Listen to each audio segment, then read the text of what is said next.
It's always fun when there's like a last minute update and you're like, I just want to use the fucking thing. Let me use the thing. Yeah, it's working fine yesterday. So I knew so you can see me and everything. What a dope ass background. It's outer space. That's right. Posters and shit. Good. I am good. How are you? Not bad, man. How are your holidays? The holidays have been, they've been okay. I always kind of dread the holidays just because you feel like the pull and the expectations of family, but then when I actually go, it's fine. So it's just all in my head. I feel the same way. The same way. It's like, oh, I actually do like and love these people, and it's fine. It's not a horrendous ordeal to be with family. Right. Yeah, that's always a relief, as I know myself. Before we begin and let me do a quick intro. Hello and welcome to the Imelda MarCAST. Our guest today has played in bands like Invisible Things, US Maple, and Shorty. He's also an excellent guitar improviser. Today we're talking to Mark Shippy. Hey there. Good to be here. Thank you for inviting me, Dave. Oh, my pleasure. How has your 2020 been? What have you been doing to keep busy creatively? Well, I ended up getting a lot more hours with my side job as an essential worker. So I haven't had a ton of time, but before all this stuff started, I had the chance to go down to St. Louis and do some more recording sessions with Alex Cunningham, a violinist down in St. Louis, good friend. I love his work. And that was awesome. You know, we'd already done some recording sessions a couple of years ago, and or what was it, about a year and a half ago actually, in Dubuque, and we're doing an actual vinyl release soon with this with some of our sessions here. So that should be soon. That's on Bob Bucko Jr.'s Captcha Records out of Dubuque, and Bob, a wonderful musician himself, you know, been putting out records over the years, a lot of stuff on Captcha. So very, very grateful for that. Happy that we got the chance to finish up things for that first release. And, you know, we're planning on doing more stuff together, Alex and myself. So that's I'm really happy with this. That's awesome. When do you think that's gonna get released? Real soon. I mean, it's already pressed and everything. The vinyl's pressed, and Bob is in the process of releasing it. So, I'm not sure of the exact date, but it's soon. So yeah, and it's you know, we got the test pressings and everything, and I'm really happy with it. We've got a whole bunch of different sessions. You know, we're planning on doing more stuff with the other parts, other sessions and stuff, but we're sifting through things. So this is that was a really happy thing. That's awesome. So like, I've never done a release on vinyl. So when you get the test press, I'm guessing you have to listen to that on like a decent record player. Like, how much does that matter? Because I had no idea. Well, I had to rely on everyone else because the turntable here, the one at my in my apartment is not really working right now. The needle isn't very good, and there's a problem with the preamp that we use for it. So I don't know, it was sounding very thin. We couldn't get much bass, no matter how much we were turning it up on the equalizer on the receiver. So there's something wrong with the preamp and with that turntable, I think so. And then I have an old one, but I need to replace the needle on that one too. So yeah, I didn't get a good listen to the actual test pressing, but everybody else who I definitely trust, who were saying that it sounds great, you know, that I have my faith with that. So, you know, at some point I'm going to get the turntable fixed or a new one or something. So, you collect vinyl? Yeah, I mean, not as much these days. And not just because of this past year with COVID and everything, but just, you know, I just don't get out as much, you know, record hunting and stuff as much these days. But any chance I get, I like to go, you know, and look for real vinyl, or, you know, online, sometimes finding something that catches your attention, you know. What are some of your prized pieces in your collection that you really cherish? like shit that's rare or just personally meaningful? Well, you know, my partner Megan and I, we go out and we go treasure hunting at some of these flea markets and things around town, and I ran across one of those bootleg Vangelis records from the Oh, that's 70s. awesome. Yeah, and had to get it, you know, had to get that on vinyl. I mean, you can find, I'm sure you can find it digitally, but now, but you know, and a lot of that stuff I forget about, and when you run across it, you know, it's a pleasant surprise. Yeah, I'm trying to remember what that one's called. Now I forget, I don't know. But yeah, and you know, now and then when people are putting out vinyl, you know, so many people still put out vinyl, so you know, if I find stuff from friends' bands and stuff, that's cool also. When I was in grad school, I would spend way too much on like eBay trying to get like first presses of stuff, and it definitely wasn't a sound like economic choice. Right. Like my record collection is very modest, but like the thing I notice is that like when I have to move, it's a massive pain in the ass just having to lug like these crates of vinyl, and then it makes me wish like, oh, I could just keep everything digitally because I'm getting older and I don't like moving all this shit around. But yeah, it's an internal struggle I have to have.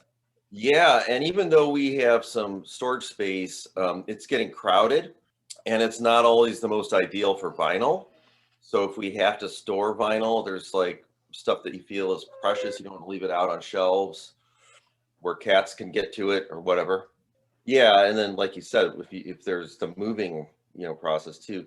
So over the years, I've sold a lot of vinyl too. So I really don't have a huge collection anymore. But so you never went the super hi-fi route? You never went audiophile, mono blockers and everything, or did you ever do that? Or No, I think yeah, I never had enough money to have like a good system. I think yeah, me either. record player wise, I just have like one of those crappy combination units that you get from like JCPenney. I think my mom got it for me for Christmas years ago, and it does not sound good. I think the output jack only works mono, so it's just Yeah. it's useless. But sometimes I like having like a Yowie test press, and I just love having that. I don't know. Yeah, that's awesome. Yeah. Yeah, I had vinyl in storage years ago in a space, and there was some flooding and stuff, so things got damaged. That was another situation I've had with storing vinyl. Speaking of the old all-in-one stereo systems, I used to have a Zenith that I really prized, and it was the first record player I ever had, which it had the 8-track cartridge thing in it on the console. Yeah, and you know, back then in the 70s, you thought that was cool, like hearing that tape hiss. You know, 8-track cartridges were the thing, you know. And in college, back in the mid 80s, when I was in college, it was fun to go. I still had an 8-track player in a car, an old car that I had, an old Volare. And my girlfriend at the time also had an 8-track player in her car. So we would go hunting for 8-track cartridges. You could find them for 25 cents a piece at garage sales. No one had an 8-track player anymore at that point. I think I was maybe one of the last people I know out of my family and friends that had 8 tracks. Do you know if like any more contemporary bands tried to do like a super vintage 8-track release at all? Something I thought about, like what's the process to like produce an 8-track, and is that something I could do with my own work just because it's cool, even though I'm too young to have used 8-track back in the day? Yeah. You know, I'm sure the players, if the, you know, you had the right components that could sound great, you know, I mean, it's an 8-track tape, you know, so, but I don't know, you know, it's, I'm trying to think, it seems like someone did some novelty thing. It wasn't Flaming Lips, was it? I don't know if somebody tried to do some 8-track release thing in recent years. It seems like someone did, but I can't remember. Yeah, I wouldn't be surprised if it was Flaming Lips because they have kooky ideas, and it seems they have the backing to execute those ideas. So good for them. Yeah. I mean, that's why off the top of my head, but I don't remember who was doing that. Somebody though. Yeah. So if we can, let's start at the beginning. Like, how old were you when you first started playing guitar and getting into music? Yeah, so I started playing piano at a young age. My mom had me, you know, taking lessons at a really young age. So um, I kind of was more into more modern classical stuff and whatnot, but um, at that time in the early 70s, kids were really into Scott Joplin and Teddy Wilson, that kind of rag stuff, that was coming back in fashion. There was a movie called The Sting with Robert Redford and Paul Newman, and so The Entertainer was real popular. And then there were bands like Chicago that had some ballads like Color My World, Feelings. Yeah, that was a big hit song on the radio. So kids wanted to play all those songs on piano, but I wanted to play Like Schoenberg or like Webern? yeah, well, I didn't really know who these composers were at the time, but I asked my teacher, and something wild and modern to her was Franz Liszt's like Funeral or something like that, or she knew about Messiaen and stuff like that, but of course I wasn't able to really play that stuff. But I tried some Spanish romantic pieces like Bill Lobos and stuff like that. But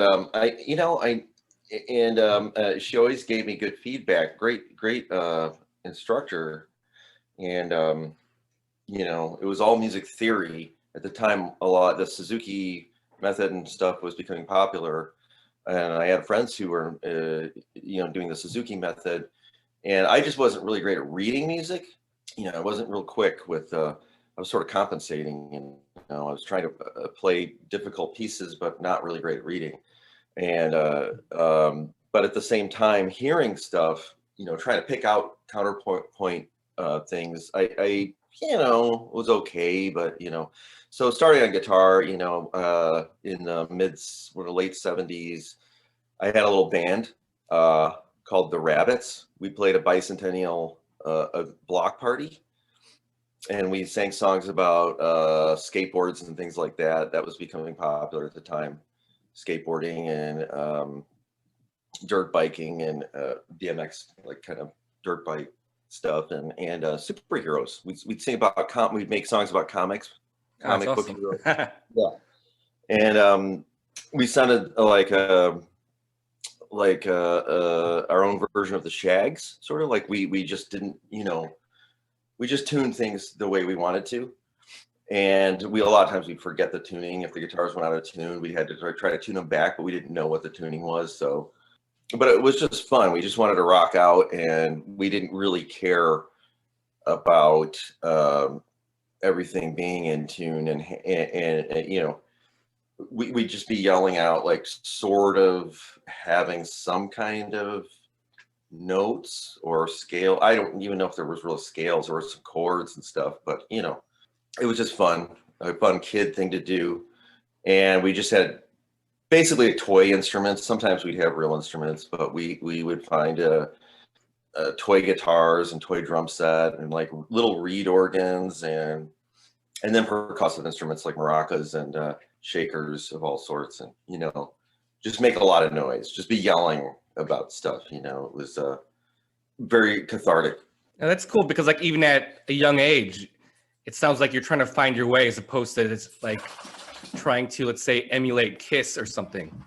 You're just trying to have fun with it and trying to be yourself, whatever that voice may be.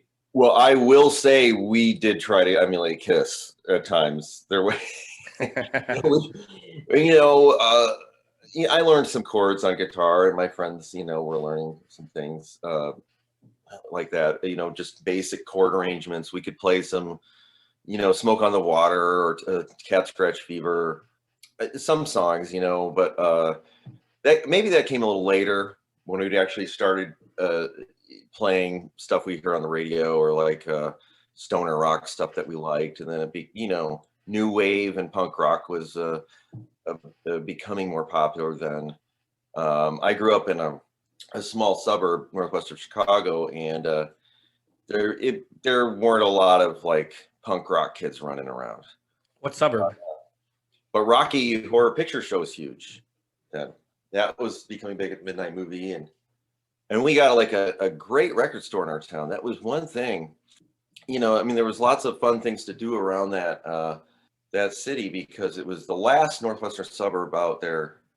And so it was still kind of rural. So there were all these trails and paths and stuff we could go, you know, we could have these hootenannies and have these little bonfires out in nowhere. Because a lot of the farmland had become unarable. It become like unusable. There's lots of gravel pits out there too. So because of that gravel industry and stuff, there was a lot of just unusable farmland. You know, so people would let us go out there and have our little hootenannies and things, and ride our bikes, like make little bike trails, and do a lot of fun stuff out in the woods and out in nowhere. So that was a fun place to grow up in that sense, but there wasn't really a lot of culture. There wasn't really a lot of stuff. You had to go into Chicago, you had to go into town to see things. And luckily I had parents that appreciated art and jazz and stuff like that. So I got got a little bit of influence there, but I grew up listening to like Ahmad Jamal and Johnny Mathis and Dave Brubeck and stuff like that. But they also liked, like my dad was into Stan Getz and Miles Davis, and so he played trumpet when he was younger. But mostly, they just played classical music in the background since they were so busy. They both worked as I was growing up and stuff. We didn't really go to a lot of concerts or things, but now and then, we get the chance to come into the city and see something pretty cool, or see some cool movies, documentaries, and stuff like that. And the one thing that was really cool in my hometown in Crystal Lake, Illinois, is this record store, this record collector guy. He was sort of retired, or was taking early retirement from. He had all his hair salons, and he was this very elegant looking guy. He had these Armani suits. He'd walk around with these expensive briefcases, downtown, and he kind of looked like a hitman for the mob or something. Well, then he retired. Like in the late 70s, this guy retired, and his friends were like, well, he would go to all these conventions, like down in Texas, like the huge record collectors conventions.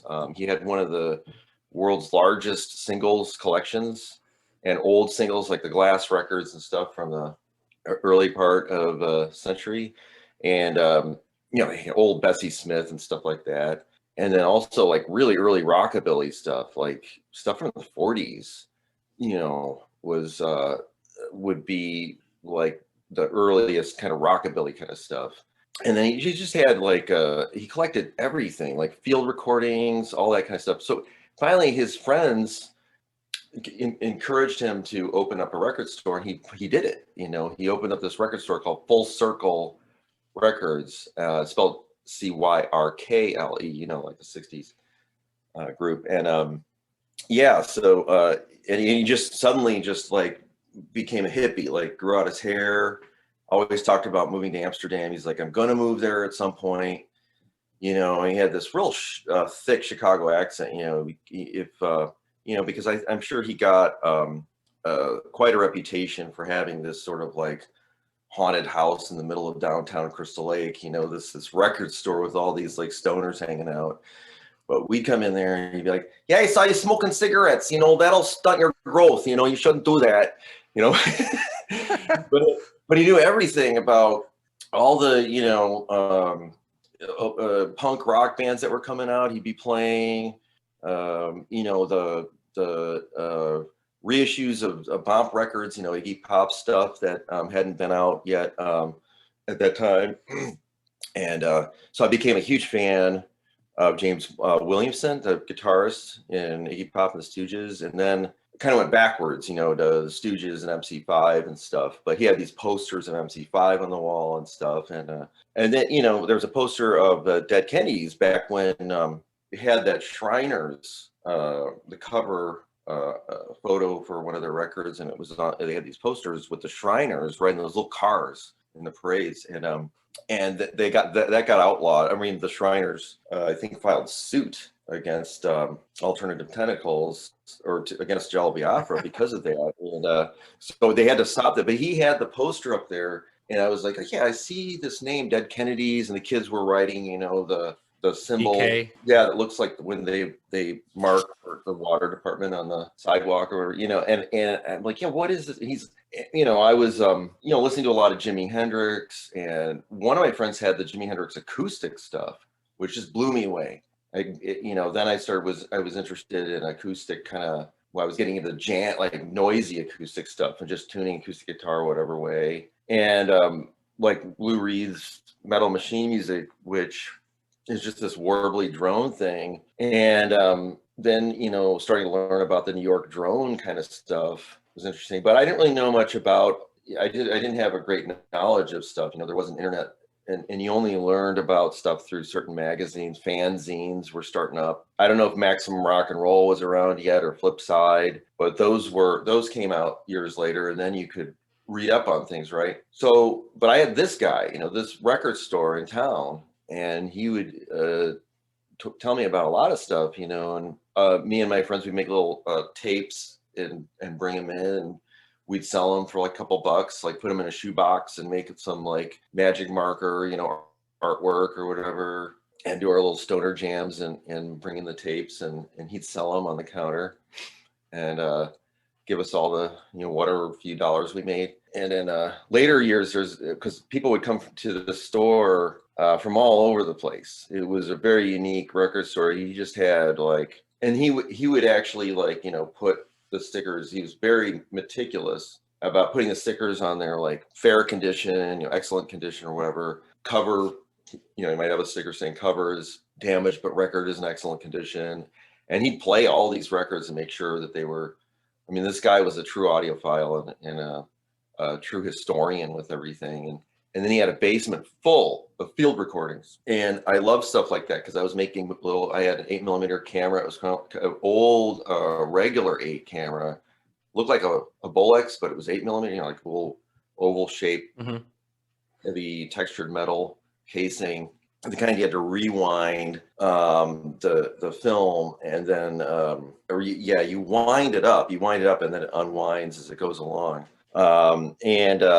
I would always make little cassette recordings for the sound. I didn't have sound on it. So I'd make like, you know, I was really into just making like recordings of stuff, you know, to go along with it.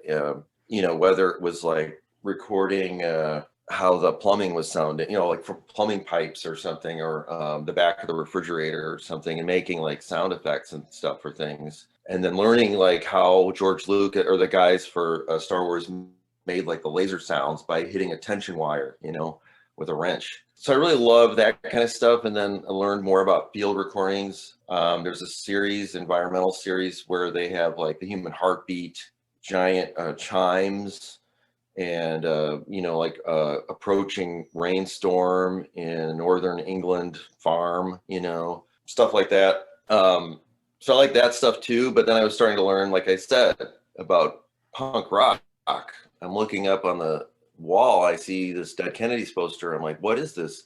And he turns to me, he's like, well, you're a guitar player, right? I'm like, yeah. He's like, you don't know about East Bay Ray? And he was just, he couldn't believe a kid my age wouldn't know who East Bay Ray was.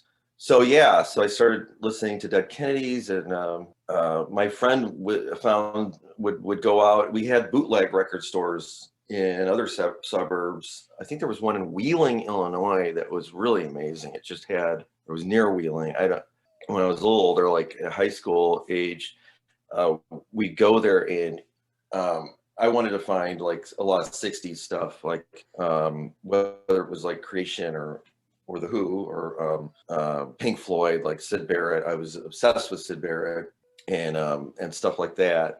Then learned about Soft Machine, because those guys had done the instrument. Because I was like, who played the instruments on these Syd Barrett records? You know, because he's lower and faster. I mean, the guy couldn't keep a regular tempo at that point, you know. But those records are amazing that David Gilmour engineered, and it was some of the 10 Years After guys and Soft Machine guys. Anyway, so there was this record store out in the suburbs that had hundreds of bootlegs for different bands, like the Doors and Led Zeppelin. We found this for badge holders only. I wasn't a huge Led Zeppelin fan, but I became a bigger fan just because so many kids who knew how to play guitar Led Zeppelin. And so I started learning some of those songs, learning better how to do those blues riffs, which were actually created by people like Buddy Guy and Muddy Waters. And one of my friends was obsessed with Buddy Guy. So we started going to the original Checkerboard Lounge when I was around 15, 16 years old. We go down there, and of course they knew we were just little kids, but like 33rd and Martin Luther King by the Robert Taylor projects. And, we're walking around and some guy is sitting in front of the club. We were just getting off the L. It was about a block away from the L stop where we'd get off. And we're walking. It was still light out. It was probably about 6 o'clock in the evening. We got there early. Oh, okay. Oh, did you hear the part where I was saying we'd go to the Checkerboard Lounge? Yeah.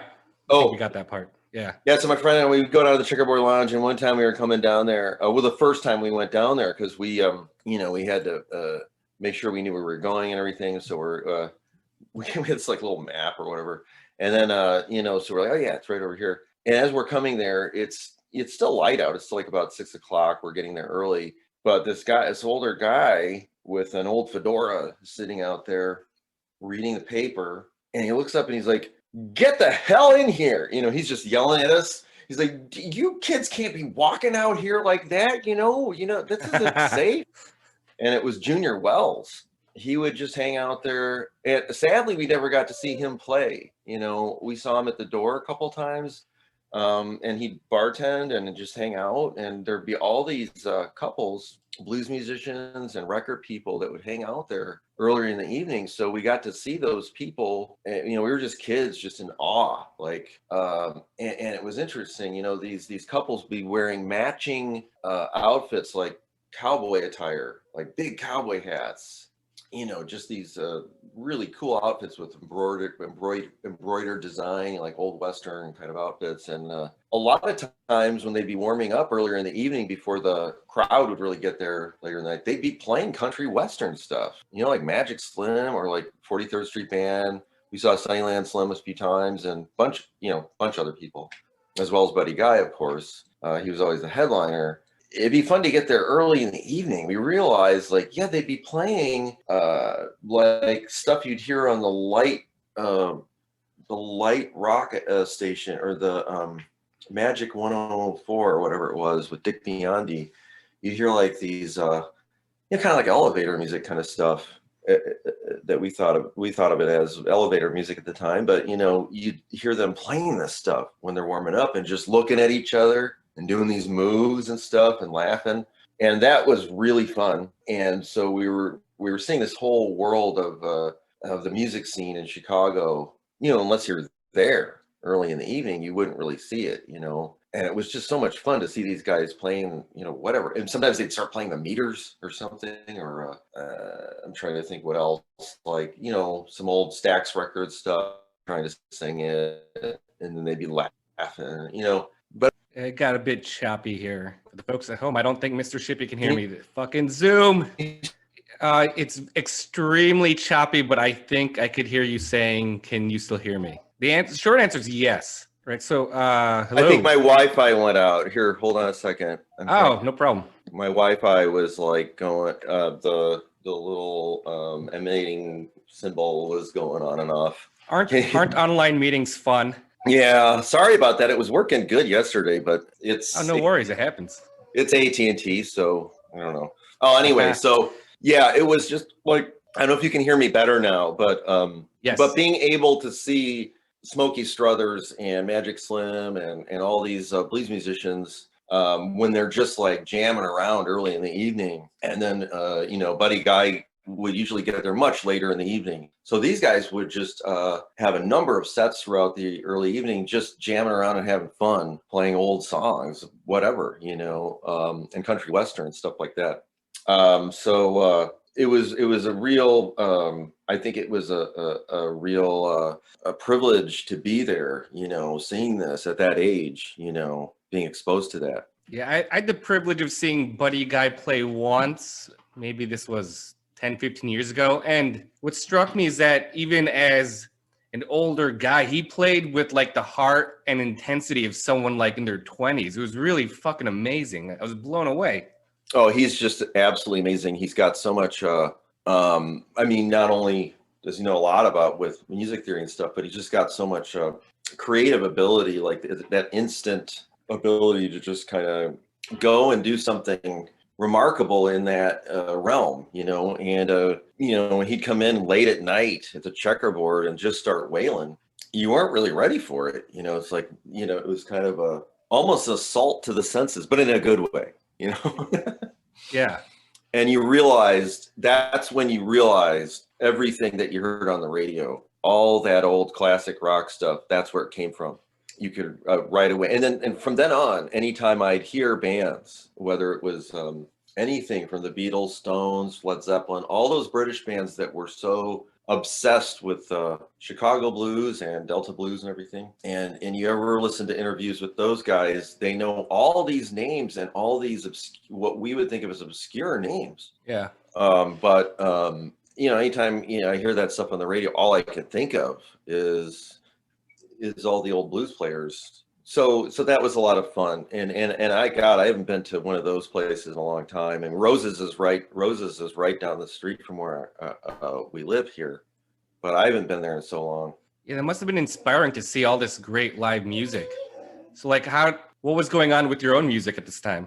You know, it was just exploring things, because I wasn't really that interested in what kids were, you know, the kids who were forming bands and stuff.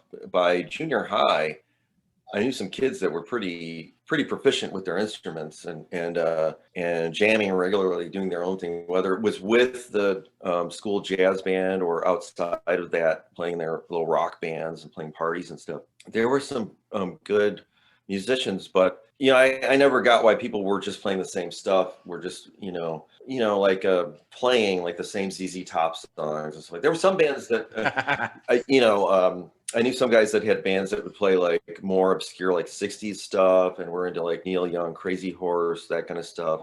And then some bands that were some guys that were into the new wave or punk rock thing. But a lot of those people couldn't play their instruments very well. It was hard to find people to play with. Or to find people who cared about experimental stuff. I did a recording when I was it was either junior high or first year of high school, like 13, 14 years old. I did it. I made some cassette tapes of different feedback. I had a loop tape that you'd use it for like an answering machine. Back then, we just had the answering machines with the cassette tapes in them. So I took a tape loop, and I just made it like feedback. I tuned the guitar to different things and to different open tunings, and just set it in front of the amp and let it feed back, or try to get it to feedback and have it resonating in different ways, hit it with things. I didn't know about prepared guitar or anything like that then. I was trying to manipulate the guitar in different ways and put things through the strings and stuff to try to make it sound different. And I loved horror films, so I was trying to make scary sounds. And I made this tape loop for Halloween, and I just put the speakers up in the window and let the tape go when I went out with friends trick-or-treating. A couple years later, like, these kids were in like metal bands, right? And, you know, these like 80s glam metal, playing stuff like well, I guess, you know, they like stuff like Dio and Slayer and stuff also. So maybe more like speed metal too. But they look like they had the big hair and stuff. And they're like, you know, you really inspired me with that tape you made of all these weird sounds. I'm like, but that's weird that you're playing in like one of these heavy metal bands. And I'm like, do you guys, you know, I would ask people, just anybody, because I was kind of desperate to find people who might want to do like something more adventurous. And now and then I'd find guys who were like, yeah, I'd like to try some new stuff. And then we'd do like a little rehearsal together, and it would just end up being like a screeching, like finger tapping metal noise, you know, metal thing. So I wasn't a huge fan of metal, because I was around it so much. That was, everybody was into the finger tapping thing. And there were a couple people at my high school who had the double neck guitars with the, you know, they do the double finger. Yeah, Nitro at some point was becoming pretty big. What was his name? Michelangelo Debato or whatever his name, the guitarist from Nitro, had those instructional, and now became huge on YouTube, you know. But I remember when those guys would be at Guitar Center or even just out on the street in front of Wrigley Field, hawking their tapes, their instructional tapes, and they'd be playing, just going off, just playing like you hear this noise. We used to go to this reggae club called Wild Hair. I think that might be there. There was even one we liked going to even more across the street on Clark there in Wrigleyville called Exodus 2. And it was pretty neat because there were the dub guys that would hang out there and stuff. Some of the house music guys would hang out there. You might see Frankie Knuckles or Future, one of those guys there, you know. And across the street, right in front of Wild Hair, you see that guy from Nitro set up, just going, you know, playing 4-neck guitar, you know, and talking to people. So yeah, 80s was interesting because it seemed as soon as the hardcore scene started, you know, I like a lot of those bands that were here in Chicago. I was too young to know or see Tutu and the Pirates. You know, they were a big band in the 70s that were part of that early punk scum rock scene, you know. So there weren't like a ton of bands that you knew about unless you like were older and went to some of these college parties or DIYs back then. You know, same with house music. Like when house music, I was talking to some kid from Detroit the other day, and he's like, "Oh, it must have been great going to these raves back then, these house party, you know, house music parties and stuff." It's like, well, sometimes you wouldn't know what was going on, you know. You'd hear about something, you'd wonder who was going to be there, or whatever. You'd get some weird little like wooden coin that you're supposed to put under a door, and then that's how you get into the warehouse, the party to warehouse, you know, something like that. And it's like, oh, Frankie Knuckles is there, or somebody. I didn't know all these names, and you know, I didn't really know a lot about house music, but I borrowed. Oh shoot! Oh, God dang these updates. Okay,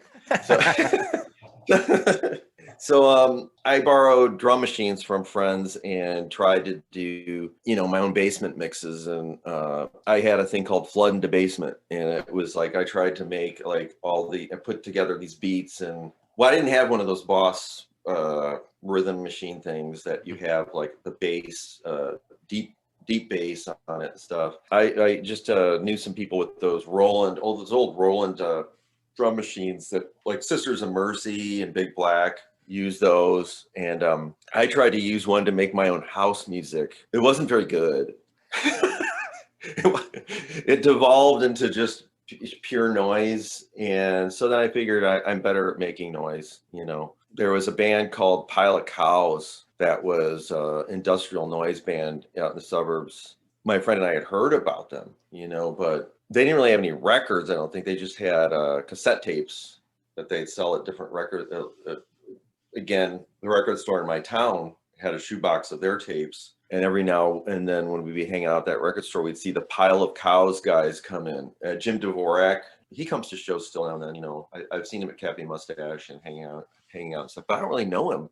I was always in awe of those guys, you know, like Pile of Cows. They're like this weird industrial noise band that would light things on fire and destroy things with hand saws and dowel rods, like just be beating on like oil drums and destroying things. Much like Tambours de Bronx in France, or I don't know so much like Einstürzende Neubauten, because there's the differences, you know. Einstürzende Neubauten would get junk and make instruments out of it. I don't know if Pile of Cows did that. And they made somebody made a videotape with a collection of like their live performances. I think it's called Herd Mentality. I don't know. I never found it. I've asked friends who were friends with them, like, could I get a hold of this VHS tape? Because I never got to see them. I just had some of their tapes. So yeah, my friend and I would try to take tools, and you know, we would ruin our dad's power tools and stuff, you know.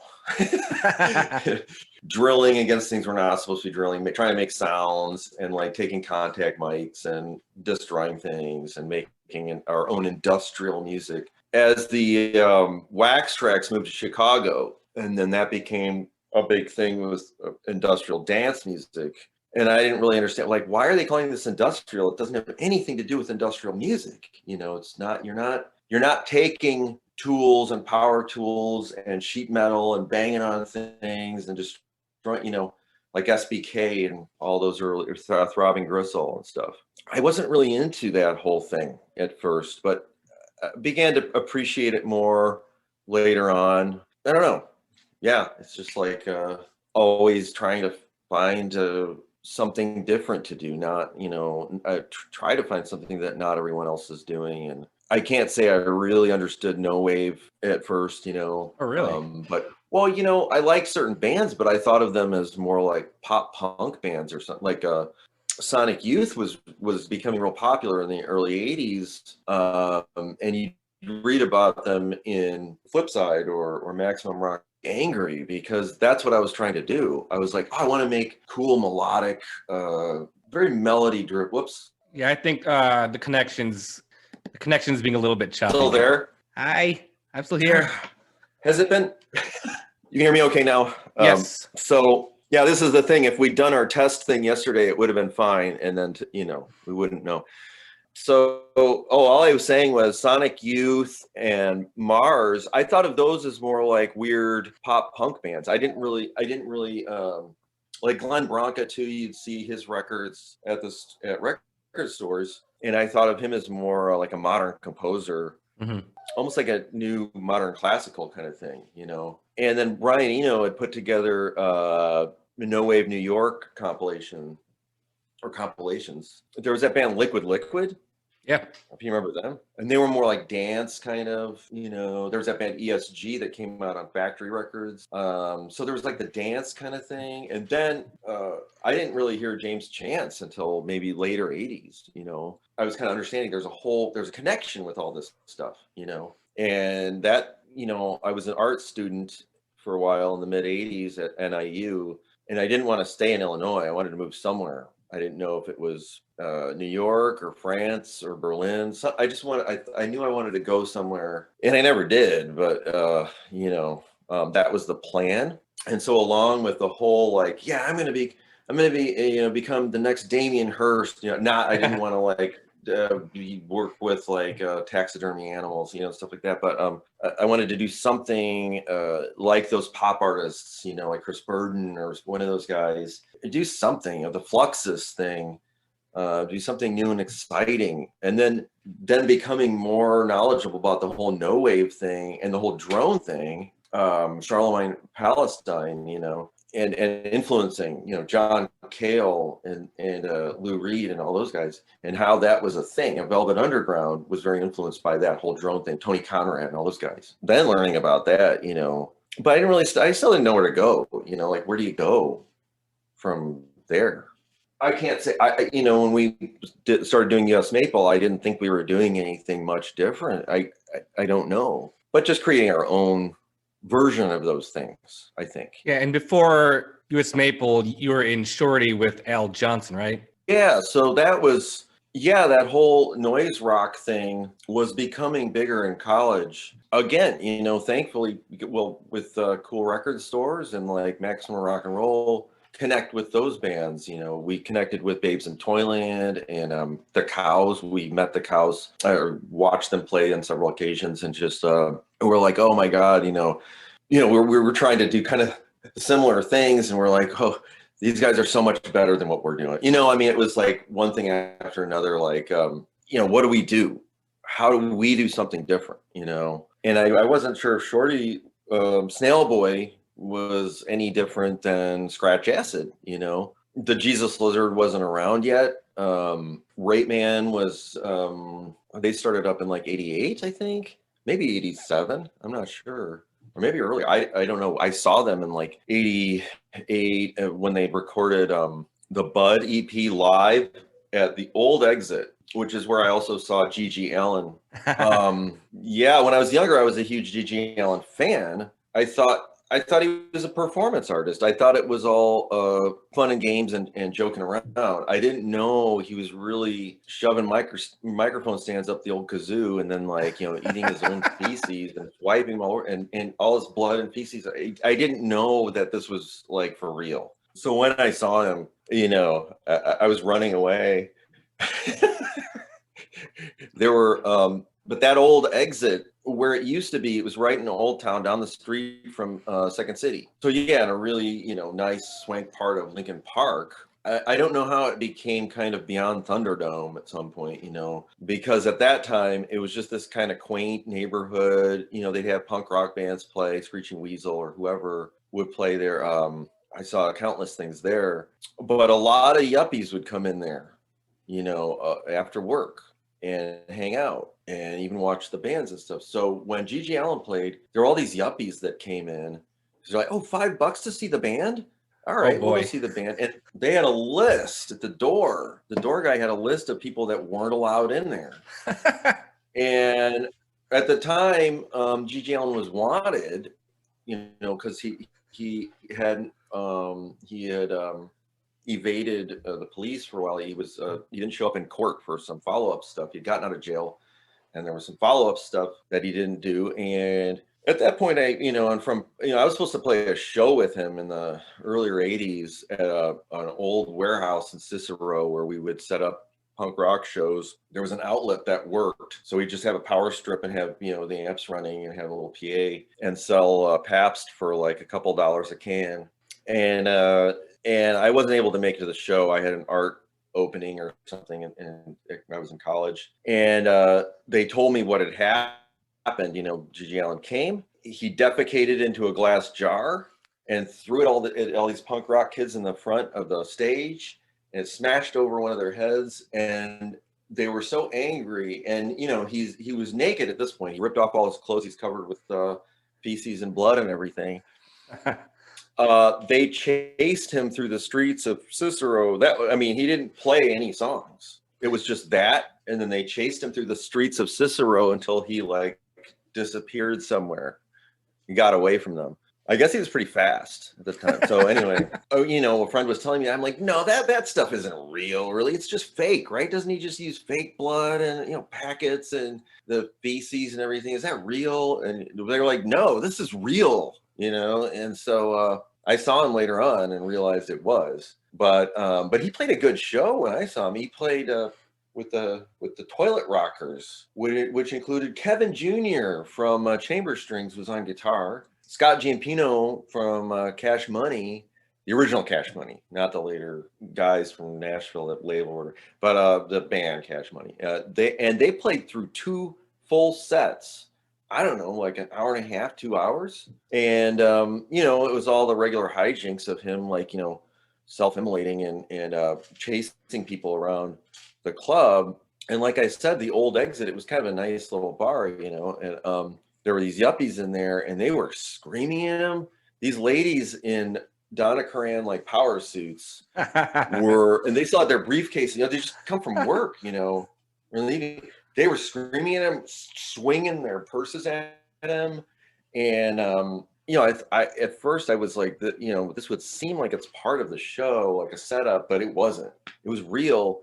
He was covered, head to toe in his own excrement. And these people are jumping on him and punching him and fighting him because they're so angry at the stuff he was saying and doing. Anyway, I just, I don't know. That at that point, I wasn't really doing punk rock stuff anymore. I don't know, but the performance elements, the performance art stuff of the 80s was a big thing, That's a hard thing to explain too, because it was so ephemeral. In your own work, did you ever try to achieve your own version of the performance art stuff? Well, Allin Johnson, he was always interested in that kind of thing too, Grew up with a lot of the same musical influences, but then also had differences. He was more into the Smiths and Pretty Boy 80s music. I was more into just experimental and noise, Fluxus type stuff. But I still liked those other bands. I liked the Smiths. I love, Johnny Marr, REM. When I saw REM during Life's Rich Pageant tour, and Camper Van Beethoven opened up for them. And I didn't really like that first Camper Van Beethoven record as much as the second one. I really liked the second one, but that was the first time I really heard them, except for maybe one song on the radio or something, and that was really good. I like that kind of stuff. I just didn't know what to do with regular rock music. I didn't really know how to I did some auditions and stuff in college, and it was really hilarious because I'd put up flyers saying, looking for innovative musicians to put together experimental band. And, you know, just had these little like pull off fringe, you know, like little pieces of paper you can pull off with my phone number on it. And if people were real serious about it, I give them a tape. I had like a demo tape of my stuff that I'd done in high school, which kind of sounded anywhere between New Order and not really Suicidal Tendencies, something a little more goofy than that.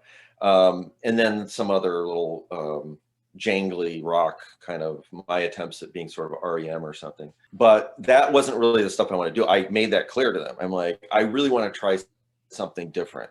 I don't know what it is. I don't know what, you know, I'd like to detune guitars and do like weird vocal harmonies and make noise that would be interesting. And they, you know, go, oh yeah, we want to do that too. Why don't you come and have an audition with us? And I find out that it's this band that would be playing top 40 songs at the bowling alley every weekend. And they want to see if I could do vocals because they liked one of the tracks on my demo tape. It kind of sounded like Ray Davies, they said.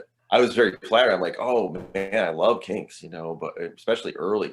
I love 60s Kinks, you know, but I don't do that stuff really. I was looking for something else.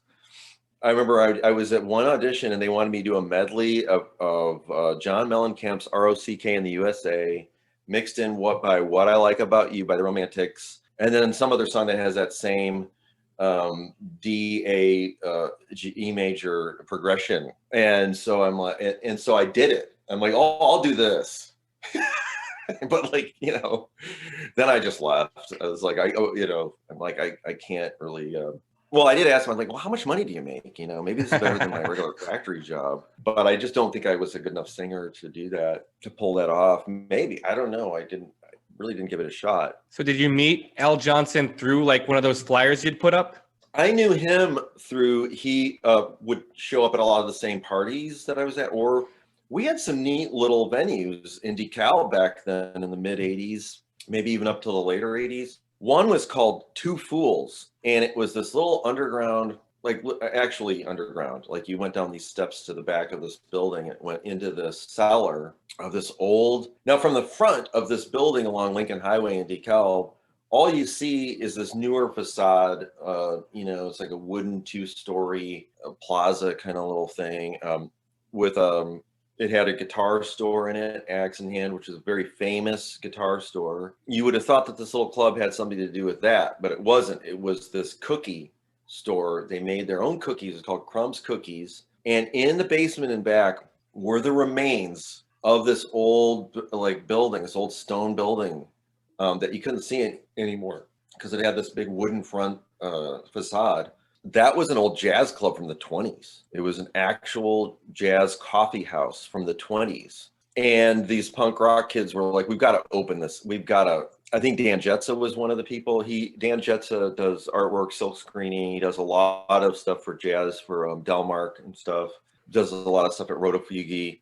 I think it was him and another friend that were like, we've got to open this up as a music venue for independent music. Now, back then, when you said indie, it wasn't like a commercial genre, of course. It was actual independent little band. So you had the bands, like I was telling you, Pile of Cows play there. I missed it. I was out at another event out of town and stuff. I was still in art school and stuff, so I had to attend to all that stuff. But now and then when I was able to get there, I saw Defoliants, which Rob Bormowski, sadly, he passed away this past year. Chuck Uchida, that was their band. They were like this surf punk band. I love the Defoliants. They were one of my favorite local bands. Saw a lot of stuff there in that basement, in that cellar. And it looked, you know, it was really neat because they had this archway, this arched, you know, thing that was like where the stage was. So you had this kind of cavernous kind of archway thing in the basement. And it was just where this this family-run cookie business, it's where they stored all their dough and stuff. It was in the basement. So these kids had convinced them to just kind of, could we clear that space and just use the original jazz performance area, you know, as a venue. And it lasted a while until some kid OD'd on something at some punk rock show. But a lot of punk rock bands played there. Bloodsport was a band I saw there. I love those guys. They were from different bands. I think one of them was from Articles of Faith, I think, they were from different punk rock bands, and they'd formed this. I don't know how to call it. It was like a new wave speed metal sort of band, but they were, it was cool. Kind of sounded a little bit like Voivod or something, but more punk rock, and so there was some stuff going on there. And whenever I'd see Al at these shows, we'd sort of talk a little bit. He seemed like an interesting guy. He was always reading a book. He was always in a corner, like reading some Jack Kerouac novel or something. And I was just like, man, how can I wasn't really into Jack Kerouac. A little bit, beatnik stuff is cool. I always loved that movie, Bell Book and Candle, with the underground beatnik jazz club. You ever seen that? No. Oh, it's got Jack Lemmon playing bongos, and they're all witches. I like that, but I don't know why I had to mention that. But Al would be reading all these beatnik, but he loved Allen Ginsberg and stuff. And, I tried reading that stuff, and it just made me depressed, even though I really admire it and I love it. But I was just like, Jack Kerouac could never settle in a place. And it just seemed he'd have the love of his life or something. But then he had to leave, and then it couldn't happen, and it just seemed like this tragic thing. I was kind of tired of the tragic thing. I wanted to make something positive and forward moving, and I talked to him about that stuff, and we formed a bond pretty quickly, I think, but I didn't know, I thought he was more into the folk stuff, Delamitri and stuff like that, which he was, but he also liked Wire, and he was a huge fan of The Fall. I liked The Fall. I just hadn't listened to a ton. I hadn't listened to a ton of The Fall. I only knew like Hex Induction, maybe a couple things, I didn't know what they were doing by the mid-late 80s, Friends Experiment. I'd listened to a little bit. I wasn't so much into the direction he was going. Was there a different direction? I don't know. I thought it was. And then, but Al really turned me on to that. And I think I turned him on to stuff like Soviet France, and he's like, this is an interesting, so we kind of turned each other on to like each other's interests. And well, why don't we just make a band? Let's just, one day he was working at a music store, and I was buying some strings and playing some like crappy guitar. And he's like, and we both kind of, I don't know who brought up first, but he's like, well, we should get together. He was playing this band called The Nursery, which was kind of like a Warsaw, like pre-Joy Division, kind of harder. Sometimes a little like The Doors or something, but yeah. And I knew he was really into Julian Cope and Echo and the Bunnymen, stuff like that. So I was just like, I'm kind of through trying to do my noise experiment stuff. Let's do a band. Let's we put an ad in the paper looking for a bass player and drummer, and we just advertised it as looking for a bass player and drummer who might be interested in making an effed up version of Peggy Sue Got Married by the Replacements. And I mean, I liked the Replacements. I liked the early records, but then when Tim came along, I really loved that record. There were so many bands that were doing that kind of thing. Back then, there was a band called The Service from Chicago. Sounded a lot like them. A lot of bands, Soul Asylum sounded exactly like the Replacements in the beginning. There were a lot of bands that sounded like that, but we wanted to do something sort of different, but we wanted to play shows. So it wasn't giving up. It was just, it was, finally just like accepting that, like, oh yeah, or I was, I was just like, okay, I'll just be in a rock band, but I want to be in a rock band that's of a certain type, a certain ilk. There was a band called the Renfields in DeKalb at the time. These guys that we knew that had this sort of jangly 60s kind of goofy psych feel, and I liked those guys, so we played some shows with them starting out when we were a janglier band. I think we were called Dragster or something, but it soon evolved into Japanoise kind of stuff, and just a lot of screeching guitar parts and stuff, for lack of a better term. Yeah, I mean, I don't know, Japanoise wasn't a huge thing going on at the time. It got bigger in the 90s when Screaming Eye was doing other things. Boredoms came along and then made it a bit more popular. And so when we got on Skin Graft, when Mark came up to us, we had the one Shorty record out, right, on Thumb Days on a German label, Gasoline Boost, and Mark was interested in having us on Skin Graft. And then I found out he was doing all this stuff with all these Japanese bands. that was a really exciting time. I mean, that was like, wow, it was the big time for me. It was like, I don't need anything else. This is great. I don't need to be on a bigger label. I don't need to be on Wax Tracks or some other thing doing stuff. Being on Skin Graft and having that roster, with Melt Banana, being able to go on tour with Melt Banana back then when Space Drinkings was doing the stuff they were doing in the beginning. They really just wanted to be Red Hot Chili Peppers in the end. It was kind of disappointing because they were so interesting and so cool in the beginning. But that was it. That was like, wow, the early 90s was just full of a lot of things going on. It was kind of overwhelming, being, a fan of something, stuff on Drag City too. Some of the stuff like when the first time I heard Royal Trucks or Smog or whatever, I kind of got into that whole, like, wow, what is this? What is Drag City? Came a little bit later, like more mid 90s. No, it was still like 93, 94. I was packing records at Touch and Go in the back of the warehouse, working there for $4 an hour as a side job. But, mainly to hang out and find out what's going on. Like, and then hearing Scorn on Invisible Records. So then I thought, wow, what's Invisible? And then I found out, well, not everything's like Scorn. Some of the other stuff wasn't quite as good. But yeah, it was an exciting time. There was just these very different things going on, And in Chicago, there was still like the performance art thing. And sadly, very ephemeral. I wish more stuff had been documented. Like, what are some of the Chicago venues in the 90s that you'd frequent that are like no longer around? The only one I could think about might be like Lounge Acts. Yeah, before that there was Club Dreamers, which was an 80s venue that I think was still around up until about 93. And then there was a fire in the upper part of the building, and then I think the owner passed away or something, and then nobody wanted to keep it going as Club Dreamers, so it turned into Nick's, which is still there. But that was really the beginning of stuff for me, playing shows with Laughing Hyenas and Nice Strong Arm, and seeing Shellac there for the first time, and Fugazi when they first started, and the spoken word thing was big too in the late 80s with a lot of the people who'd been in punk rock bands and stuff.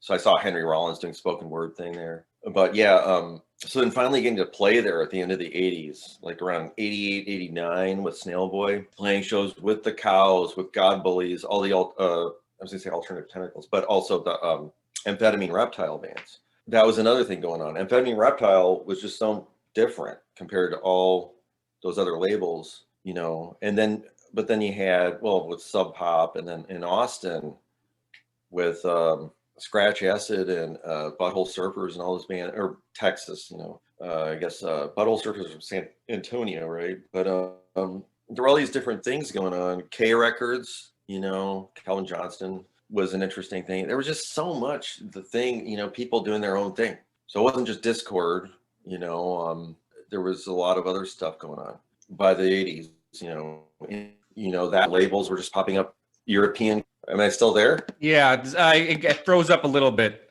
I think last thing I heard was European labels.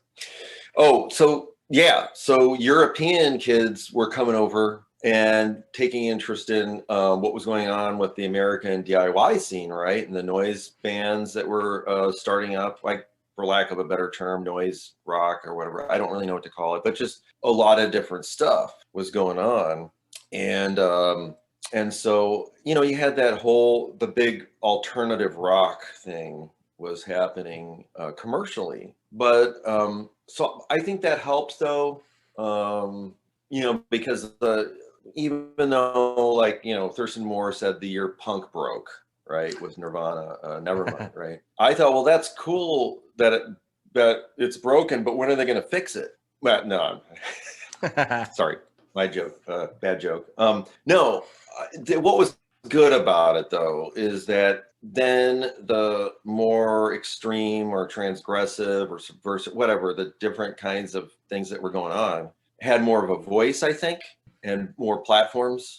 I mean, in the 80s, there were only a few instances where things came through to the mainstream Daniel Johnston, being able to play an MTV Spring Break thing. And it's too bad that what happened with him, I mean, if he could have just been able, it's sad, because he really had his break. He had his moment there, and there were a few instances like that, where outsider artists got a chance to come in. But by the 90s now, you had people that got, Wesley Willis had more support from people to do what he wanted to do. A lot of people like Eugene Chadbourne, played bigger venues and stuff. And I don't know, I played a couple shows with him, and that was really fun when I do my solo stuff. But like I said, I was trying stuff solo. I never knew what to do. I never put out a solo record. I'd try something and then be like, I don't know if this is good enough to go in the studio and do and record. I'll try something else, or new tuning on acoustic guitar or something. Try different styles, fusion of different styles or whatever, maybe. But I never, I was nervous to go into the studio and do a solo record, I'll record myself and stuff, but I just have this archive of stuff, and I'll come back to it every once in a while and be like, hey, maybe I should put that out or something. But I don't know. We'll see. I'll sift through things. Yeah, you could start like a Patreon and slowly release some of those archived recordings and make a little money. Who knows? Sorry, I just went on and rambled on there, but no, I like it. You have like this very deep knowledge of music. It's very insightful. Oh, thanks. I feel like I was lucky enough to stumble onto things, and when we're talking about performance stuff, and then in the 90s, another thing was the Milk of Burgundy space, which is very very special to a lot of people I know, and those memories are amazing times, and amazing performances and stuff, but nothing, like nothing really got recorded. It's, there was some decal, but I'm like, why is this stuff being recorded? Some of this weird stuff people were doing, or at some of these art spaces, where people would try to do some kind of new compositional weird stuff. I mean, NIU was a big music school. It was big with jazz and with modern classical. I knew some people that write for film and stuff, and now like for Hollywood films and stuff. And I knew a guy, I became friends with a guy who was a pan drum player who would get the best pan drum orchestras there, or put together these orchestras with people he was from St. Martin's. So much amazing stuff going on. And so, there were a lot of little projects that people had, and a lot of like cool stuff that people were doing, performance stuff too. But it just got sort of, it was just like a one-time thing or whatever. And that's what the Milk of Burgundy, it was just full of like a one-time kind of weird thing that someone's doing. And you had the Wolf Eyes guys doing stuff then, Aaron Dilway, and the cool thing about what was going on in Wicker Park, I felt, was, and not the mainstream stuff, the stuff that nobody knew about. Back in the 80s, you had like the hardcore punk, wacky performance art, industrial scene, whatever. And when that kind of fizzled out, when it seemed like people were growing up, or just kind of things were fading away, I think there was a big split with alternative country. And I don't know, that's how I felt. I mean, a lot of times, there were people in both. You have people like Jim Becker, who's just amazing musician, and did stuff with Caliphone and stuff, but also did sort of more jazz stuff. So you have a lot of people who are like doing both, but then you had these two different camps. I mean, Bloodshot Records had the biggest local following of any record label in the world at that time in the 90s. And I don't even know these bands like Bone Shakers, or I don't really know much about Bloodshot Records. I didn't even know that was what was going on there. And I think a lot of those bands played at like Lincoln Tavern and Elbow Room, and I don't know, and some of the bigger venues. But do you know a lot about Bloodshot? I mean, I'm familiar with like some of those bands, but like I never really did a deep dive on like that roster. Yeah. Well, so there was, but there was a lot of crossover you had with stuff going on there. I wasn't into the alternative country thing. When the country scene was becoming really huge, I had some friends in country bands and stuff, and they were going back to the more like Hank Snow, older Ernest Tubbs, that kind of stuff, Hank Williams Jr., that kind of stuff, Patsy Cline. And I didn't really know all the alternative alt country stuff that was starting to happen. I know nothing about it. And the jazz thing was going crazy, right? And that was really, I think, getting fused with the noise scene or the experimental music scene. And so then I think it was becoming more like New York in that sense, with Naked City, John Zorn, all that stuff that was going on earlier. I think we finally were getting this just explosion, and everybody was wanting to move to Wicker Park. That was a big thing going on. I think that's what kind of helped to create a bigger art scene going on there. There was the art scene around the Coyote thing, but it would have been nothing without that crazy ephemeral performance experimental music scene. That was huge. And you still had that beatnik thing, too. You got Nelson Algren Avenue, which I lived on Nelson Algren Avenue, right? So I couldn't help thinking about the beatnik days and stuff like that. It still goes through your mind, even if you're not really totally into it full force. It's still going through your mind. It's still there. You can feel it. But I was afraid, and at the time, I didn't have the fear right away. I was like, oh, I know how these kind of things influence each other. I hope that no one's going to be doing heroin, But of course it happened. And it's upsetting because you got super smart, super workaholic, very ambitious people. They lose everything, Once they start doing that, it's all gone, I knew people that were inventors, inventing new cool things, whether it was electronic stuff or some mechanical engineering thing for manufacturing or something, people doing all kinds of stuff, teaching, doing whatever, and you wouldn't believe it, be like, oh my God, this person's, nodding off here. I know they're on stuff, I'd been dealing with that since the 70s, I had guitar instructors in the 70s who I knew there was something wrong with them, and they had track marks on their arm, but I was 10 years old. So I learned later, yeah, they're heroin addicts. It was a big thing, it was cheap to get, but it was kind of, nobody talked about it really a lot. And then people started dying, in the 80s. And then in the 90s, I have friends who I'm like, well, you're not going to ever get involved with that stuff. But they did, and so that was one of the things I hated about that whole beatnik scene, It seemed like there was a focus on certain things and the hippie thing.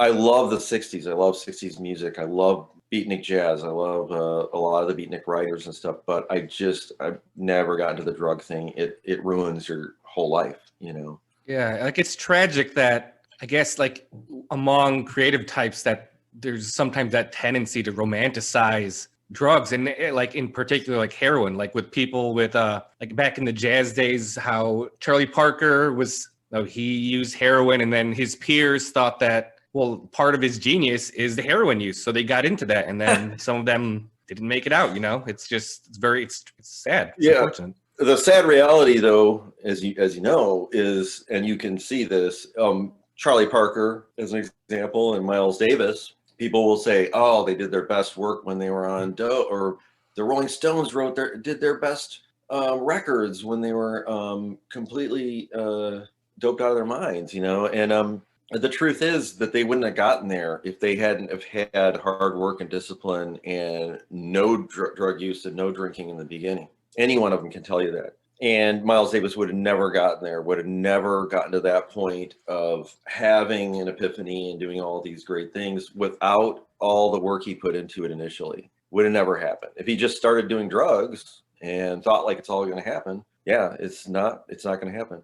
But I'm very thankful, and this is where I was going initially, sorry, roundabout, but I'm very thankful that in the early 90s, mid 90s, there was this scene that was definitely influenced by a lot of that stuff, but didn't have anything to do with that aspect of it.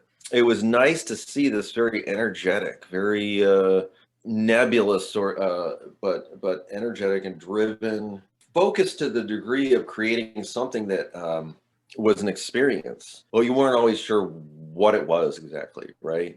You know, this is like an interesting experience, but you don't really know what it is. And a lot of stuff that came out of that was, you know, like Wolf Eyes, or in Baltimore, Animal Collective, and a lot of that stuff later on. I mean, those kids were just so full of energy. The whole Wham City thing was this, again, a nebulous ephemeral art thing. When we experienced it, when we were there in the more like later 90s, we're like, wow, these kids are really entertaining and really funny and really full of ambition. And they know that there's something there that you can't, that they can do, that they're going to be part of, that they're not going to be able to explain, really. At some point, it becomes more refined, like even Dan Deacon. You know, at first it's like this crazy thing, you can't explain it, and then it becomes more of a palpable, a more digestible thing, right? That can have some commercial or whatever value. I don't want to say commercial, but you know, they can get a tour, they can play at bigger clubs and everything. That's cool. I mean, I have I'm all for things getting noticed and people getting out there. But the initial stuff that's going on, sometimes people don't know what it was that was happening. And I don't know how to describe all of it. It was just a really fun time. And I think there's stuff that goes on like that now. You know, when this kid was asking me the other day about what was house music like back in the 80s. Oh, it must have been great. That must have been the best time. And it's like, but a lot of times we didn't know what was going on. We didn't know what a magical thing moment it was until way after it happened, right? And so that's still the inspiring thing, you know, is you never know what's going to happen next. I'm still absolutely certain that something new is there's still new things that can happen. It's just not going to be how people expect it, or like, and I'm talking like good, cool, like new stuff. I think it'll still happen. You just don't know where and when all the time, you know. It's hard to plan. And throughout your life, it seems like you've always been receptive to whatever cool things might happen. And like you allowed yourself to like stumble into them and embrace them as they were happening. It's like, what are you excited about now musically? Well, you know, I don't know. I listen to a lot of just, I've always liked a certain, I don't want to say new age. I don't know what to call it, like ambient, kind of chill wave stuff. I like some of that stuff, but I like it when it's interesting and has weird properties to it. There's this guy that has a channel called Theta Realms. I'm sure a lot of people out there know that now, know this channel. But when it was first starting out, I'm like, he had these like weird, noisy, alien sounding things. I was trying to meditate or relax to it, and it was giving me weird nightmares. Like I was in some crazy carnival, and there were crazy demons chasing me that looked like jesters or something. I don't know. But when I woke up, I'm like, I wanted music to relax, you know, because it was a real stressful period or whatever. And I had to take a bunch of, I had to step back from the work situation I was in, and I had to completely leave it for a while and do other things. It was a very stressful time. So I just wanted to relax. And I don't do a lot of TM and stuff, right? It doesn't always work for me the same way it works for everyone else. Sometimes a lot of chaos, but in a good way, like good chaos, you know what I mean? Is what I like. You know, I like listening to a lot of noise and weird sounds and things like that, but in a positive way. It's kind of like the way I looked at Einstürzende Neubauten. I never looked at them as a real scary, horrifying thing. I always thought that they were interesting, like a movie. It might be a little scary. Seeing them live was one of the best things I've ever seen in my life, live performance-wise. I didn't see them until like 2000 or 2001 at the Metro here in Chicago. You know, I thought that they'd kind of run their course. They'd done a lot of they did jingles and stuff for ads in Germany and for oh wow, really? That's so weird. City things, city events and stuff. Yeah, they did jingles and stuff like that. And I remember seeing a lot more of that in the later 90s. I'm like, what are they just going back into doing this thing? Yeah, they got a lot of grants to do things and stuff and do interesting installations and stuff. And anyway, I knew a couple of people that had played with them and met them through the New York scene in the 90s. And one of my friends was like, no, you got to come and see them. I lived right near the Metro back then. It was, yeah, like I said, 2001. And I had just seen Nick Cave when he'd come through. And that blew me away. I just could not believe, because I thought like, yeah, I love the birthday party, but nah, and Nick Cave, I like his records and stuff. But seeing him, I just thought it was like adult contemporary or something. But seeing them live at the Metro was way different. It was I saw him at Chicago Theater, and it was very mellow. But at the Metro, they had these giant chimes. The setup was different with Nick Cave, and it was really big sounding, huge. And when you have somebody that knows how to do the sound right in the Metro, it can sound really good. So, so I'm like, okay, well, I went and saw Icers anyway about, and just to, mainly to hang out with my friend. And I'm like, it's probably not going to be as cool as Habermensch. It's not going to be as cool as their old school stuff, with like the screeching sounds and the churning and the crashing of things and stuff. But it was. They put on this insane performance, huge sound that I've never heard anything like it. Of course, yeah, you need the perfect sound person. Everything was perfectly mixed. So that's a big part of it. When people say things like, oh, the Black Angels are just the best band, I'm like, no, they're not. They've got a great sound person. Yeah, that goes a long way. Yeah. But they are a good band, as in they're apt at what they're doing, and they had some cool film things going on with Black Angels, that is. But when everybody was raving about them, I was like, yeah, they're okay. It's the same thing with Brian Jonestown Massacre. I saw him a couple times. I had some friends or some people I really liked that were in the band, acquaintances, and we're dealing with that guy. That guy's impossible. He's a complete jackass. He makes some good music and stuff, but like I met him and I can't stand that guy. He's just a jackass. He thinks he knows what he's talking about. I mean, I can hand it to him that he's got the drive to just keep going, and even because of the setbacks with drugs and stuff in the past. But he's just a jerk. He's just done so many crappy things to friends and stuff. That can say a lot. I mean, just as far as like, I mean, I don't know about that person's artistry too. It's getting worse and worse. It's at one time they had something cool, but yeah, no, it's so frustrating. Going back to just talking about the sound thing, I don't know if you've played in certain clubs where you're like, this is the perfect setup. We're really going to sound great here, and it doesn't, because it's just the sound isn't right. With Invisible Things, that's happened a lot, but I think it was also our performance. I always feel that falls on me, I think, because I'm a person trying to keep the melodies and things together. And I don't feel like a very good vocalist. I feel like I don't know, barely competent sometimes.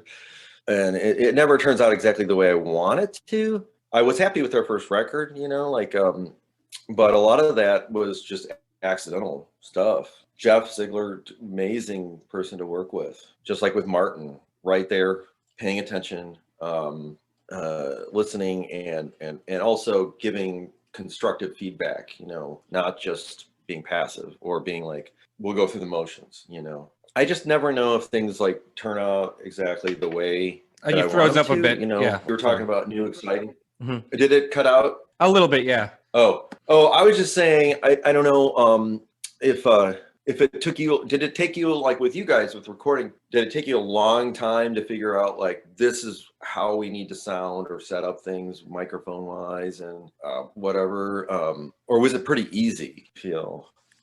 I would say in my experience that I learned a lot by making a record I wasn't happy with. And then after that, it becomes more clear, like, oh, maybe we should do X, Y, and Z. But I think learning about like recording and engineering, that doing that homework helps a lot, I think. And it hopefully makes like the time better spent and like just more efficient in the studio with like a limited budget. Oh yeah, it's invaluable. Yeah. Like learning how to best use what you have and the space and everything. Yeah, my problem has always been like construct, a big part of US Maple being successful was just we all contributed equally, and it was the perfect vehicle for Al to sort of shape and mold, having us, having Todd, Pat, myself. I don't think it would have worked with any other people the same way. It just wouldn't have. I know for a fact it wouldn't have. but I had made these demos, like, I don't know, years before. It was when we were still doing Shorty, but I was trying to think of ideas. And sometimes it was other instruments. Sometimes it was acoustic. Like I thought Al and I should just do an all acoustic stuff, that all acoustic thing that sounds sort of like Shorty. We talked about that a lot, you know, and would sit down and play acoustic. Like, why don't we just record this, you know? And then the whole thing with US Maple, I wasn't thinking no wave.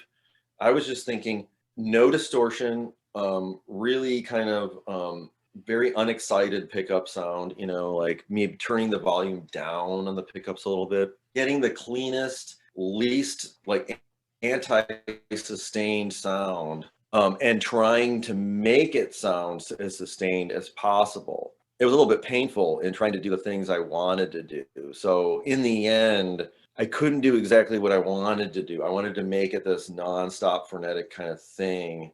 I'm trying to think of a comparison, like maybe it's sort of like Robbie Basho or something, but on electric guitar. I don't know, but you know, I was just trying, and I tried to do finger picking stuff too, which was better suited to something else. So I went back to the flat picking idea, but trying to do the flat picking thing in that way was. So I made these demos. And then like 2 years later, I was playing for Pat when we were coming out with Sank Fat Editor. And I go, yeah, these were my demos. And he goes, oh, it kind of sounds like what we're doing. And I'm like, yeah, it's funny, but like, I don't know how to play drums. You know, I was just like banging. I was just like going, you know, I was like playing off rhythm to what I was doing on bass and guitar, which was like ding, ding, ding, ding, ding, ding, ding, ding, and you know, and then having the guitar just like going and trying to like keep strumming it so like you don't stop, you know, and you're playing pull-offs and stuff with chords. And it didn't sound exactly like US Maple, but there was no way I felt like I could get a band to do the things I wanted to do, you know, and be like the sound the way you hear in your mind, you know what I mean? Because anytime I'd record it, it would end up sounding just like, oh, this sounds like Frank Zappa, you know, like something else. I don't know, you know, it still perplexes me, you know. I'm like trying to figure out like that still, you know, like trying to not be so subjective, try to be objective about the sound. I don't know. Like, what US Maple record do you think best captures what you heard in your head? Probably Sank Fat Editor. Probably that. I just didn't know we'd get to that point, you know, like the first record, you know, and with Jim O'Rourke as this fresh new sound artist on the scene, you know, like just making it sound a certain way. Like if you hear it on a really good sound system, if you hear the record, it's I was so happy with it. I heard it on a really good sound system the first time when we got the vinyl pressings, test pressings, and Todd's guitar to me just sounded so good. Now it might sound a little thin. In some ways it might sound a little abrasive, like treble wise in certain ways, and the drums are a little like poppy and not so much, or you know, bright and not so boomy. There's a little, to me it was the perfect first record. I just was like, this is perfect. I don't really know what it sounds like. I don't know if it's any different than DNA or something like that, or Sonic Youth or something. You know, I just didn't know if it was any good, like in the terms of like something new, but I was super happy with it. But then when we got to Sank Fat Editor, I'm like, all the stuff I'd been trying to tell like other musicians, like, this is what I want to do, they wouldn't go along with that. So I was thinking to myself, did I secretly influence these guys to do this? Because I never tried. I'm like, this is exactly the record I was trying to make in my mind from years prior to that, like prior to Snail Boy, anything. That would be my dream record to make, you know.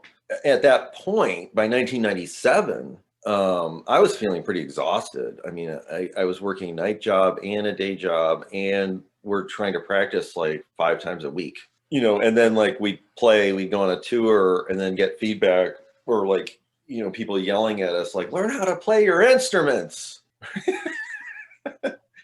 Or like, quit messing up that Captain Beefheart song and play it straight, you know, or something, you know. And then I'd just be discouraged, just like, oh my God, no one gets it. We wrote these songs a certain way. I really wanted things to blend in a certain way. And we kept, like I said, I think Jim captured things perfectly with that first record. And then with Saint Fat Editor, it wasn't starkly different. It wasn't like hugely different with the process with recording. A little bit. We did use some different amps and different microphones for things and whatnot. But, you know, we had Phil Benet, and Phil was invaluable. I mean, he showed Jim the ropes with all the stuff with the studio and all these interesting things to do, things you would normally think to do. And like sometimes just having a crappy microphone on something, or tuning the drums down, or, you know, like making them a little better sounding, and actually they sound better. It's some, you know, I don't understand it, but and the guitar too, like, oh yeah, you want to tune a little flat with that, you know, not so sharp, you know, or not where you think, you know, oh well, my tuner's showing me that it's perfectly tuned. Nah, tune it a little flatter, you know. And it's right, he was right, you know, it worked. And a lot of people aren't going to notice those things, you know, when we're playing, because it's like they think we're out of tune to begin with or whatever. But it was really important. It was important for our live experience too. It was hard live because we had to get our guitars specially intonated. We had to go with Todd, you know, he had the bass strings and the guitar strings on a guitar, but those carbon guitars are they're sturdy, they're well built, and they have those pickups that are bass pickups for the rhythm. They're actual bass pickups for, they get all the bass frequencies coming through them that you have on the bass guitar. So, and then it's a stereo out. So it worked perfectly. The one problem was the intonation. We would both go playing high up on the fretboard, and I was always in standard tuning. There's not much deviation from that in US Maple. I was always in standard tuning. Yeah. But Todd was constantly tuning differently. We would have to, he was the first one, I think, to go to this luthier on the west side, luthier, however you pronounce it. And this guy, for really, you know, inexpensively, he would set up your guitar and refret everything. And he did that with my hag strips too. So the intonation problem was a little better, but you know, it never was perfect live, you know. I don't know. But you know, I was going to say too, I was going to say this before, because we were talking about just inspirations and cool stuff of the present.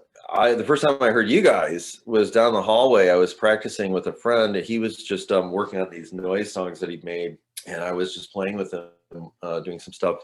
And a lot of times we'd just be sitting there like talking, and I hear, you know, I'm hearing you guys. I'm like, what the hell is that? What, you know, I was wondering what the hell you had going on with the guitar sound, you know, because it was like, it was weird. It was like something I hadn't heard before. And it just seemed like, you know, I knew some other bands and stuff in that space and heard some other bands. There's a lot of good bands I've heard there, but like that was a really interesting sound, especially through the hallways and stuff. Hearing your guitar sound was like pretty insane. I'm like, I got to go check this out. So, are you guys working on something new? Yeah, well, first, that's extremely high praise coming from you, and that's, I mean, part of me wants to say, like, I mean it because, geez, I can't take a compliment because I'm a little bit dysfunctional in the head, but I will say thank you so much, man. We are working on new stuff. Yeah, seriously. Maybe we'll be able to record by the end of 2021, but I'm not sure. But yeah, we're working on new stuff, and hopefully it sounds different than the previous record, but we'll see. Who knows? So like, I want to be mindful of your time, and like, and I kind of really have to pee, so I don't want to keep you here for forever. Like, we're about 2 hours in. So like, do you mind if I ask you a few specific questions before letting you go? Yeah. So like on the US Maple record Talker, you recorded it with Michael Gira and Martin Beastie, right? Yeah, what was that like working with Michael Gira? It was really nice because he was immediately, you know, we were hopeful about just working with someone who would kind of help to sort of shape things, because we wanted to do a different record, but we wanted to remain true to us. We didn't want to we weren't really trying to go in a whole new direction or anything. Each record is sort of a different direction, I guess, in a way, but we're just trying to do what we do. And I mean, we were looking at Wayne Coyne, actually, because he was starting to do work in the studio with other bands. We just wanted somebody. I was thinking of that guy, the guitarist in Stone Temple Pilots. I don't know why, but it was just like, well, you know, he's got that real nice, very, very slick production kind of sound. And we felt like if we went with a slicker production sound, doing what we do, this again, we didn't really know if Talker would sound that much different than Saint Fed Editor, because it was really hard to be that objective. And Todd would always tell me, stop trying to be objective about it. It's all subjective. And I'm like, I don't care. I'm going to try to be objective about it. And but we did know Talker would be a little different. And the high school theme, you know, came from Al, but I was already sort of talking about high school marching bands, you know. And it was weird because we went on a tour with Pavement, you know, later, and Steve Malcolmus was collecting high school marching band stuff all the time. And we were talking about high school marching bands. We wanted something to sort of facilitate that, give it a kind of a groove, but sort of weird groove. Anyway, I don't know how to describe it, but Michael was very receptive to that immediately. He had us just play in front of him down in the dungeon, down in the big cellar, the recording area at BC Studios. Martin wasn't really hands-on for a day or two. You know, he came in later, like we just did some basic recording, live room recording, cigar. Looking at it was a little bit intimidating, right? But this is what we wanted. We wanted somebody who would actually think about it to sound the best way possible. And what it said was, okay, we're going to bass and the drums first, right? Should I play? Oh, sorry. Yeah, I'm here. It got a bit choppy, but I think I heard you say doing the bass and the drums first. Right, and having Todd only play the bass guitar parts, not because he would play the bass and the guitar together. He would be, you know, fingering things different, you know, he'd be playing the bass and guitar as almost like counterpoint things. So so that's how we did it. We did some songs all together, but for the most part it was just the bass and the drums. Then maybe I would play some guitar parts with them, but then a lot of it was me coming in playing my part, that Todd playing his guitar part, and then us doing like the few overdubs we did. Not a ton of overdubs, you know. It really gave it a better, we were learning how to groove more, you know what I mean? And just coincidentally, that record is more oriented towards it, more slinkier and a little bit like darker sounding, but you know, it was a good thing. Will the Derek Bailey and US Maple collaboration ever see the light of day? We're still working on that, you know. I think so. Todd wanted a better, I think it's that Todd Rittman wanted a better copy or something. I mean, I know we have it. I know there's a DAT tape of it. So I don't know if someone has that. I'm not sure where it is. Oh, I do know where it is. I can't say nothing about it. Okay. All right. I totally forgot. I found out some things about it. Oh. But there's been so much stuff going on in my life that I can't focus on a lot of stuff. Yeah, so there is big hope for that. Yes. Oh, awesome. Final question. Oh, yeah. Sorry, I cut you off. Yeah. No, that's okay. No, that was done. Oh, okay. So the Invisible Things record, Time is One Axis, the artwork was done by the Designers Republic. Like, how did that come about? Yeah, Ian Anderson. Because like I love their work. It's so, they have such like a unique aesthetic. Yeah, his name is Ian Anderson, and so Ed Reichert from New Atlantis. Was friends with him and had him do a lot of artwork for different bands on New Atlantis. And I was just having a trouble with executing the artwork I did the artwork for Home is the Sun and just had it this sort of, you know, sort of sloppy sort of ink art kind of thing. And then for this, I wanted to do a totally different design. I didn't want it to be like Miracle Condition. I didn't want it to be like other stuff or like US Maple record. I didn't know what to do. And then, you know, my design wasn't coming through the way I wanted it to. So Ed suggested Ian, and it was funny because that was a design that he'd offered to Split Red, or it was one of Stephen Bono's bands. Yeah, and Stephen told me, he's like, oh, we didn't want that artwork. I'm like, all right, we'll use it. So, because Steve had his own art design or whatever. So they didn't use that. And so then we used it. And that particular design, but we were hemming and hawing over different designs for a while. We stuck with that one because we didn't want it to be seen, really, just textural on the LP. Yeah, it's just very minimal, but different than US Maple minimalism. So yeah, I was happy with that. Awesome. Well, thank you so much for your time. I hope you had Oh, you I was enjoyed gonna this, ask man. you too. Yeah, sure. Do you do your own design for your records and stuff, or who? I did do the art for our first record, and it's okay considering I don't have an art background. And then after that, Yeah, our buddy Abe Collins did the second and third, and I love his work. It's yeah, just he does great work.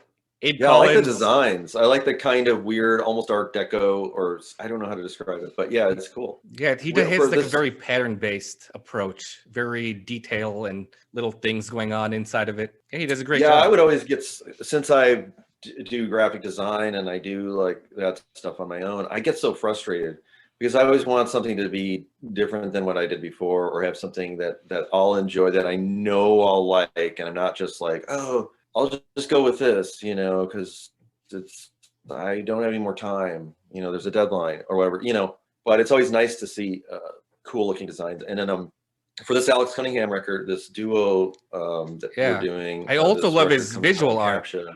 Yeah, well, Alex does some cool visual art. We have this friend of his that did the artwork for this new record that's coming out in Captcha, which I'm really happy with that. I was so pleased. I'm like, this all just came together. So that's one thing this last year I'm super happy with, and hopefully other people will be too. Yeah, I look forward to it, man. I can't wait to hear that. And we'll have more stuff coming out that is a little different sounding, and then some that's sort of the same. Yeah, I'm really happy with all this, you know, and just working on new stuff. So there is new stuff that I'm trying to work on. I've got a new group called a group that I joined called Eat Plastic. And yeah, with Jeff Goulet. I was yes, playing with him the other day. Yeah, really? Good stuff. Yeah. Oh my God, yeah, we should all get together. That'd be awesome, man. There's this kid at work. I'll just finish off really quick. I know I'm going on and on. But this is the weirdest thing. This kid from work is this jazz prodigy. He's a very prodigious player. He's very young, early 20s. He moved from New York just about like half a year ago or so, and started working where I work. And I didn't know him or his parents before, but his dad is a kind of a famous theater writer, stage writer.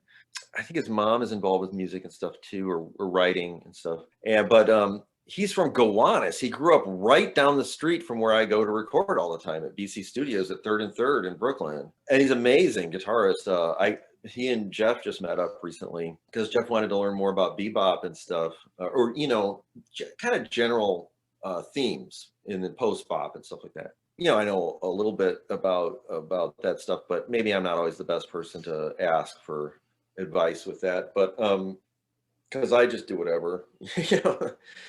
And if you know, it's been a while since I've transcribed things or really learned things note for note. I have to kind of sit down. I have to look at tablature too. I can't just look at charts, although they're important, you know. So that's funny. We were talking about this, you know, for a while, and then you know, this guy came to work, like I said, 6 or 7 months ago. And I was just like, man, we should all just get together because he's such a different guitar player. He played with Mark Ribot, right, one time. And he just like was like, man, Mark Ribot has this wacky kind of sensibility with, you know, because he was like, oh, I want to sit down and play like kind of more traditional modal style, you know, jazz improv stuff.